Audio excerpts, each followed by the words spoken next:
Não é um mito que você pode contar as verdadeiras corretoras de primeira linha que operam hoje em dia numa mão. Não é um mito que algumas empresas que se consideram da primeira linha na verdade não são. Também não é um mito que os bancos obtiveram um procedimento muito adverso ao risco em relação a eles.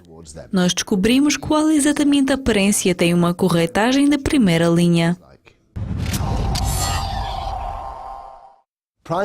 A corretagem de primeira linha, e esse assunto foi sempre e é realmente importante. Mas agora todos estão falando sobre isso no nível superior do varejo e no setor não bancário e institucional da OTC de comércio eletrónico. Eu notei que isso está a ocorrer em todo o mundo e neste momento experienciamos uma crise de crédito no momento.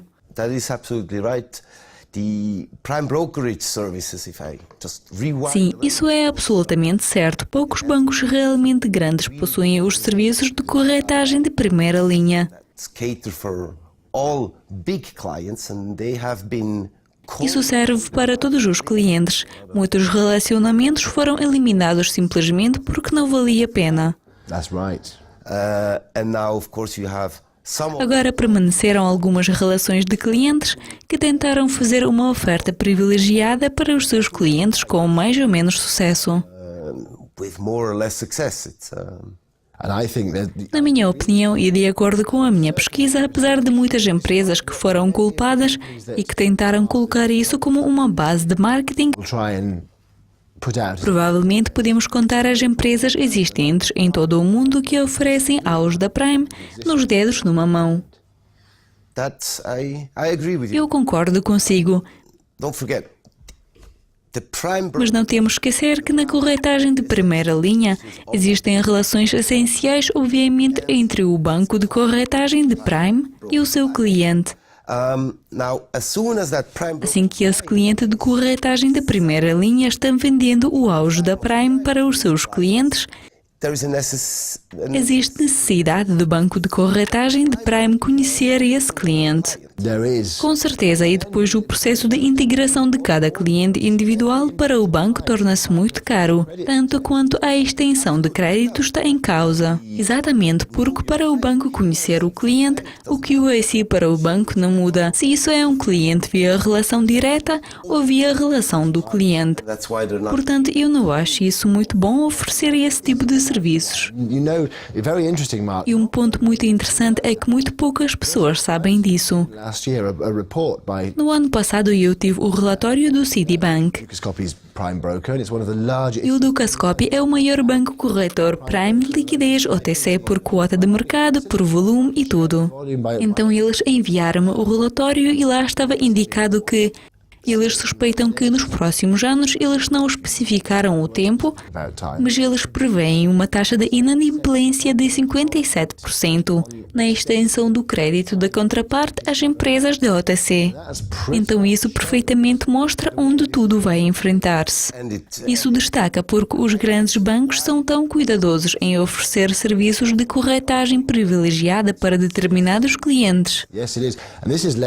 Sim, e isso levou a outro problema, que eu chamo encobrimento. Na minha opinião, parece que é praticamente impossível para uma empresa recém-criada obter uma relação de corretagem privilegiada no banco. É quase impossível, a menos que você seja uma empresa de enormes commodities, com uma base massiva de matérias-primas ou um saldo muito grande, ou bons rendimentos, e mesmo assim eles podem rejeitar porque eles tentam evitar isso. Mas mesmo se isso aconteceu consigo, não é muito bom ficar sentado a descansar, porque isso é um trabalho árduo mantendo esses relacionamentos. Com certeza, se olharmos para os últimos 10 anos, podemos observar umas mudanças extremamente grandes. Tudo começou há cerca de 10 anos atrás, quando houve alguns bancos da média e grande dimensão que queriam envolver-se na corretagem de primeira linha. E eles estavam vendendo de forma agressiva as taxas para serviços de corretagem de primeira linha. Eles foram divididos em 2 ou 3. Então todos pensaram que esse é um serviço barato e podemos oferecer isso. Mas depois de 2 ou 3 anos de negócio, eles realizaram que isso não foi tão simples e que seria muito mais caro para envolver as equipes de crédito para trabalharem nisso, para cobrir todos os riscos em termos das exposições, todo o monitoramento e os sistemas são muito caros. Nesse segmento, eles lentamente, um após o outro, começaram a retirar-se do mercado.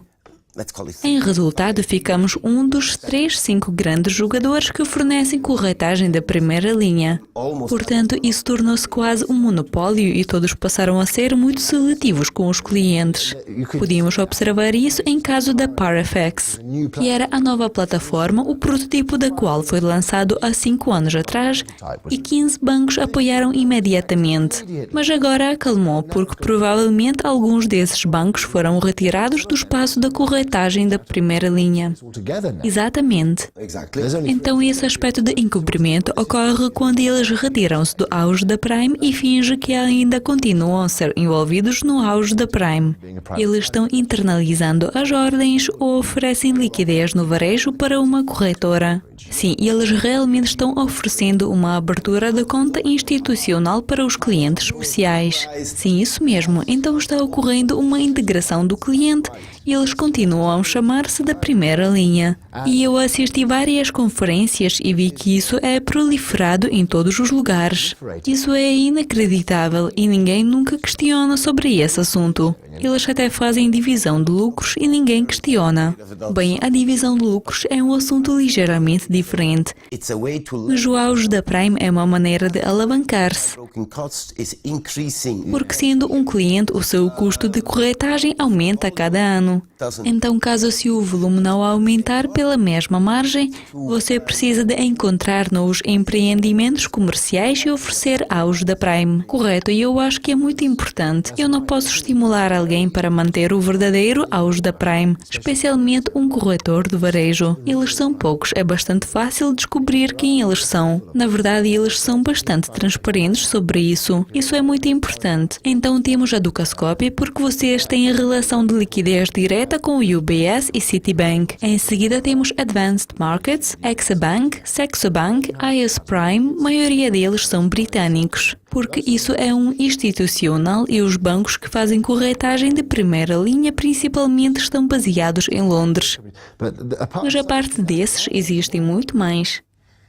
É verdade, e eu acho que mesmo apesar de estarmos no ano 2017, o que realmente vale é a relação. E tem a ver se essas empresas foram capazes de gerenciar as suas relações com esses grandes bancos, a fim de conseguir continuar a receber crédito e continuar a negociar. Muitos deles foram incapazes de fazer isso, e eu já vi exemplos de executivos seniores que trabalharam para grandes instituições de boa qualidade, que tiveram juntar-se a um startup e tentaram aplicar os seus relacionamentos para os bancos para prosseguir, mas tal será impossível. Isso não é baseado em relação, isso é mais baseado em balanço. Mesmo assim, o tema é muito interessante. Muito obrigada por nos acompanhar, Mark Spelty, diretor operacional do Banco Dukascopy aqui em Suíça. Obrigado, Andrew. Foi um prazer em vê-lo. Eu sou Andrew Sachs-McLeod, CEO da Finance Feed. Obrigado por assistência da Dukascopy TV em Genebra, Suíça. Voltaremos em breve. Até a próxima.